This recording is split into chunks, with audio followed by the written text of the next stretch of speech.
আসসালামু আলাইকুম, শুভ সন্ধ্যা। এখন আমরা একটু চা বানাবো। তো পরিমাণ মতো আমরা পানি নিয়ে নিয়েছি। মোটামুটি 3 কাপ চা আমরা বানাবো এখন। তো প্রথমত পানিটা ভালো করে ফুটতে দিতে হবে। এরপরে আমি কাপগুলো সাজিয়ে নিয়েছি এবং কাপের মধ্যে এখন পরিমাণ মতো 3 চা চামচ দুধ দিয়ে দিব। কম বেশি হলেই কিন্তু চাটা খারাপ হবে আর কি। তো আমি পরিমাণ মতো দিয়ে দিচ্ছি।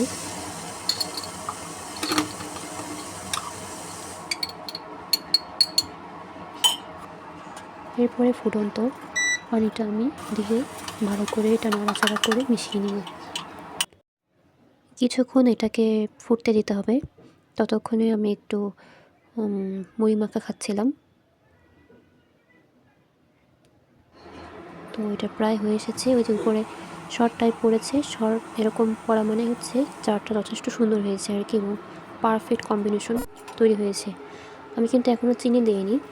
তো আমরা চাটা নামিয়ে নিয়েছি এবং প্রত্যেকে এক এক লেভেলের চিনি খাই আমরা। তো চিনিটা আমরা পরে দিই আর কি। তো 3 কাপে আমরা চা নামিয়ে নিলাম।